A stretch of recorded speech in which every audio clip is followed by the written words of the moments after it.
You're listening to a production of the National Media Archive. To learn more or volunteer, go to nationalmediaarchive.com.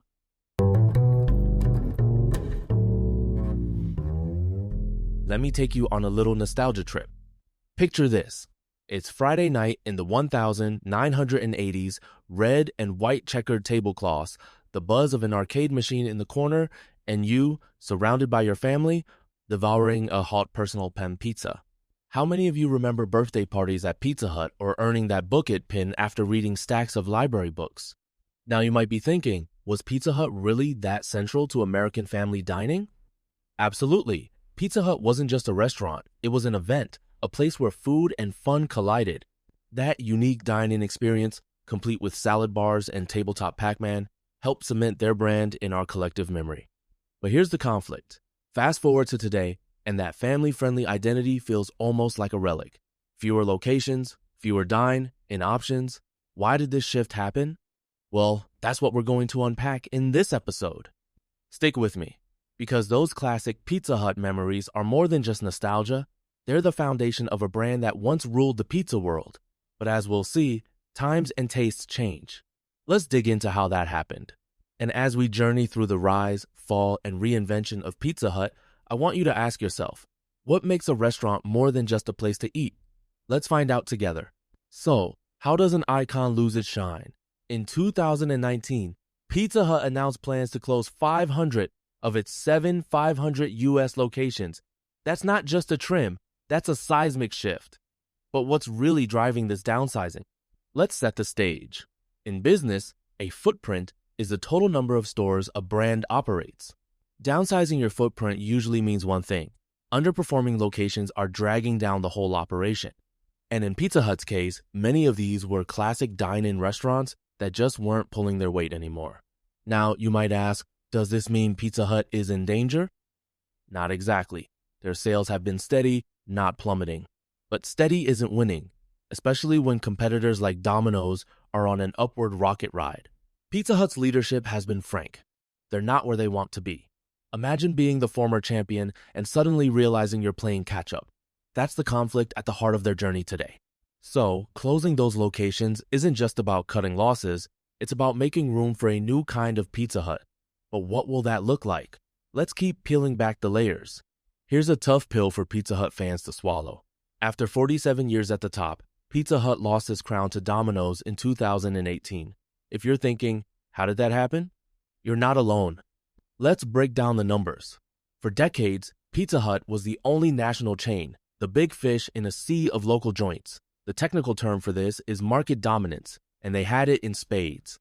But as the 1980s and 90s rolled in, rivals like Domino's and Papa John's started to close the gap. Domino's secret weapon? Delivery logistics and digital ordering. That's right, things like supply chain optimization and user interface. Fancy terms that boil down to delivering pizza faster and making it easier to order. By 2018, Domino's wasn't just catching up, they were pulling ahead, both in sales and in public perception.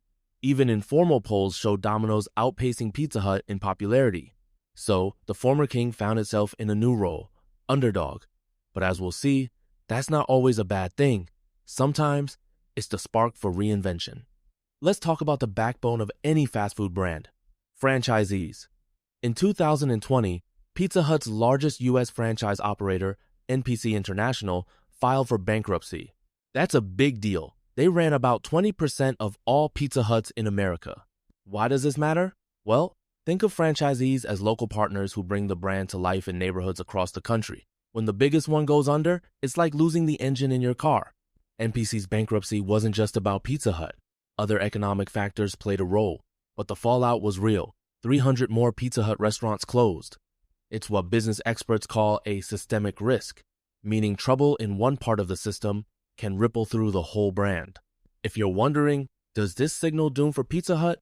Not quite, but it does show how vulnerable even giant brands can be when their partners struggle. The takeaway? Franchise stability is as critical as the pizza itself. When that's shaky, the whole brand feels it, from the boardroom to your local strip mall. Now let's talk about something deceptively simple, a logo. In 2019, Pizza Hut brought back its classic red roof logo, the same one from their glory days in the 70s, 80s, and 90s. Why does that matter? A logo isn't just a picture, it's a brand touchpoint, a psychological anchor that taps into customer nostalgia. Think of it like hearing an old song and instantly remembering where you were when you first heard it. Pizza Hut's leadership said the retro logo was a nod to a time when they unequivocally reigned supreme. In branding terms, this is called heritage marketing, using the past to build confidence for the future. But here's the conflict. Can a logo alone bring back lost customers? Or does it just remind people of what's gone? Ultimately, a logo is just one piece of the puzzle. It's a signal that the brand wants to reconnect with its roots, but real change takes more than vintage vibes. Let's rewind to the very start. Wichita, Kansas, 1958. Two brothers, Frank and Dan Carney, borrowed $600 from their mother. With that, they bought used equipment and rented a tiny building, and Pizza Hut was born. Why the name Pizza Hut? Simple signage logistics. Their sign only had room for 8 letters. Sometimes, innovation is just working with what you've got. Their early strategy was all about product quality and guerrilla marketing. On opening night, they gave away pizzas to build buzz, a move that would now be called loss leader promotion. Within a year, they convinced a friend to open the first franchise in Topeka. That's the start of what business experts call scalable franchising, multiplying your success by letting others run with your formula. From humble roots grew an empire, but as we'll see, scaling up brings its own set of challenges. Here's a turning point. In 1977, PepsiCo bought Pizza Hut. Suddenly, the small-town chain had the muscle of a global corporation behind it. What changed? Pepsi brought vertical integration, tying beverages and food together, driving cross-promotions. Imagine ordering a pizza and always getting a Pepsi with it. That's synergy in action. The result? Explosive growth. In less than a decade, Pizza Hut blew past 50 locations and went international. The technical term for this is market saturation, being everywhere your customers are. But here's the tension. Corporate ownership can create distance from local customers. Decisions get made in boardrooms, not kitchens. Does scale come at the cost of soul? When Pepsi spun off Pizza Hut into Yum Brands, it marked a new chapter, but also, perhaps, the beginning of new challenges. Let's talk about what's on the menu, literally. Pizza Hut was once famous for menu innovation. Ever tried a stuffed crust pizza? That was Pizza Hut in 1995, and it changed the game. In business, we call this product differentiation, making your offering stand out. From the Edge Pizza to the Big New Yorker, these were more than gimmicks. They drove curiosity and customer loyalty. But here's where things get tricky. In 2014, Pizza Hut launched the Flavor of Now campaign. New sauces, new crusts, a whole rebrand aimed at millennials. The result? Sales barely budged. It's a classic case of innovation risk. Sometimes, change can alienate core fans instead of attracting new ones. Now you might be thinking, why not just stick with what works? Because in food, stagnation is the enemy, but wild swings can backfire too. The lesson here? Successful innovation balances novelty with nostalgia. That's a tightrope every food brand must walk. Here's a pivotal issue: delivery. For decades, Pizza Hut was all about the dine, an experience, a rarity in today's fast food world. But pizza delivery was exploding, and Domino seized the moment, launching what's called a first mover advantage. Pizza Hut didn't offer large-scale delivery until 1986, nearly 25 years after opening. That's what business strategists call late adoption. By then, Domino's had already built a reputation for speed and convenience. Even after joining the delivery game, Pizza Hut had to fight to change public perception. Remember the pizza delivered to the White House or even to outer space? Those were high-profile stunts to redefine the brand's image. But here's the conflict. Demolishing your own dine in legacy to chase a new trend isn't easy. Customers had to relearn what Pizza Hut stood for. Their solution? Smaller, delivery-focused stores, what they call Delco units. It's a big bet on a new future, but will it pay off?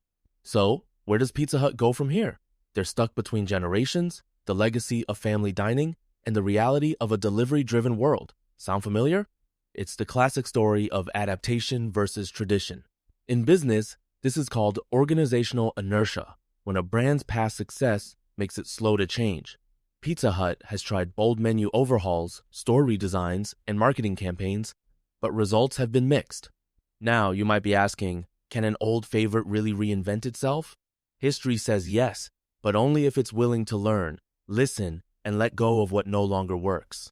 The conflict is real. Alienate your legacy fans or get left behind by new competitors. The resolution? Find a middle ground, honor the past, but build for the future. So, next time you see that Red Roof logo, remember, it's not just a sign, but a symbol of change. And maybe, just maybe, the next chapter of Pizza Hut's story is still being written with you as part of it.